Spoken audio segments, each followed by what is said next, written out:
Hey everyone, this is Dusk here.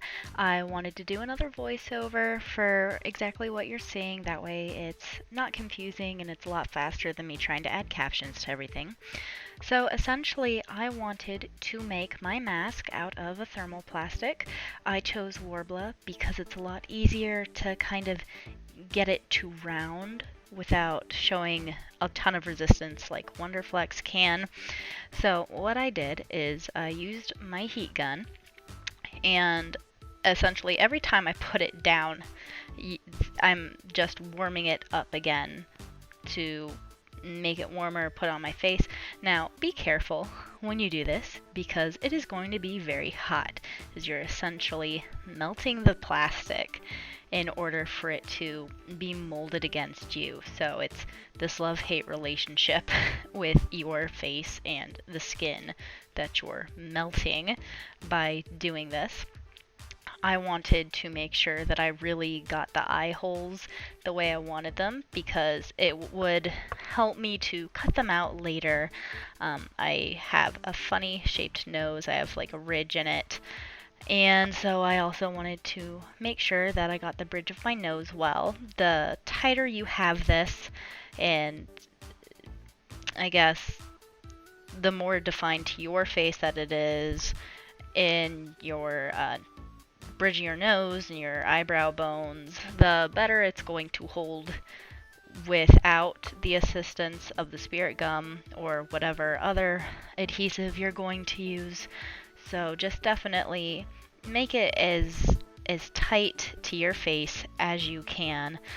You'll need to probably hold it down a little bit to get it to stay.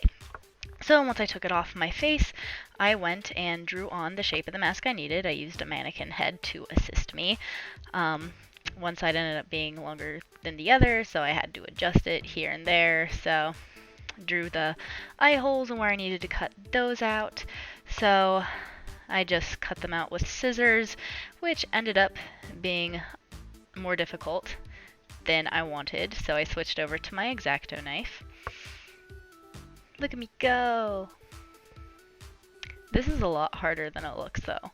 Like, it is really hard to cut once it's already been warmed up.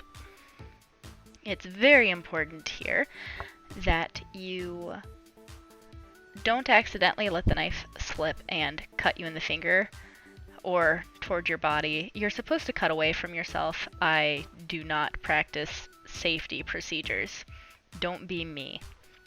You can see it kind of looks a little bit rough in the eye sockets from the knife, so you'll need to go in with the heat gun and warm that up, and you can kind of, once it gets warmed up, smooth it out some.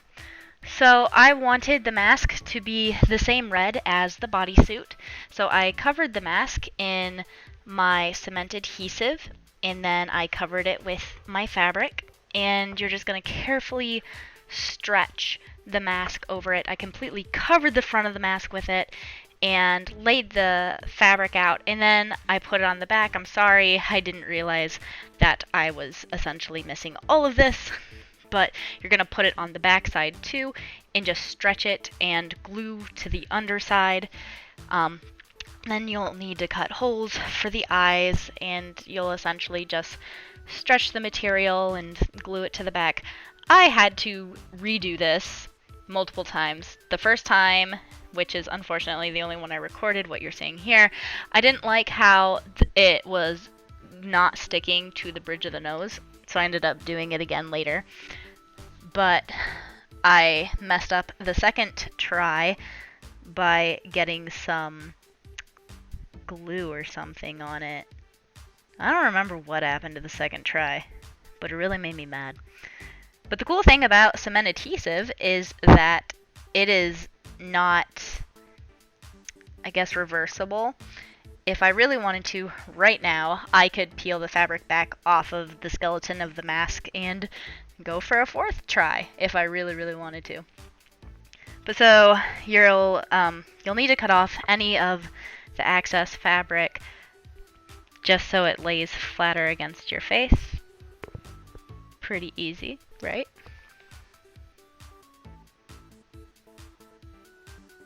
And here's the eyes. And you'll probably need to make 4 to 5, if not more slits than that, into the eyes to get them to lay correctly.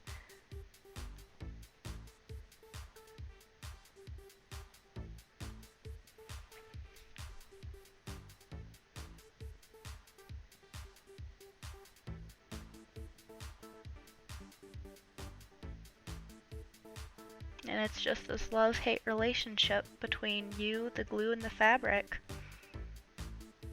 Because it's really not that hard to stretch it and get it to glue down. But as you can see right here, this is where I was really trying to fight with the bridge of the nose to get rid of those wrinkles.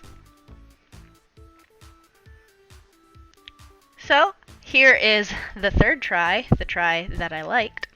And I'm gluing the spots on. I used E6000 to glue it, or to glue the black spots on. The black spots are essentially the same exact material, except in black. They're also the same exact pieces of fabric that I used for the main suit, so yay for consistency, which is one of my favorite things. Her spots are half on and half off the mask, so I just went and put glue on the entire spot and then let them hang over the edge. That way I didn't mess with it while it was setting. This stuff does not smell good. So be careful with where you're working. You should have some good ventilation while you're doing this.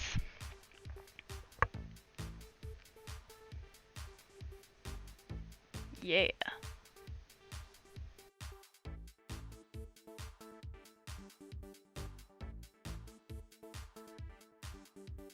Hello everyone, I have officially finished my ladybug mask and it turned out pretty good. I'm not entirely sure if I'm pleased with the eye shape on this eye, but because I used that contact adhesive, it did let me peel up these in the past. I ended up redoing this 3 times because I kept messing it up or it puckered funny, but it's just easy to kind of like peel it back up, maybe cut into it a bit with my X-acto knife and then cross it back over.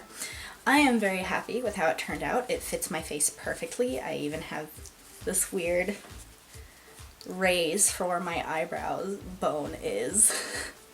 So, how I would attach this to my face, because I am not using elastic or string or ribbon or anything, I think it kind of takes away from the actual design and it kind of annoys me, but I'm going to be putting spirit gum or some other type of glue that you would use for prosthetics in the bridge of the nose. I'm going to be also putting it on like the edges here, that way it doesn't kind of hover off my face. I want it to be pushing against my face. Now, the only disadvantage of this is I'm not going to be able to totally emote well, because if you do, you're going to kind of be moving the glue and detaching the mask.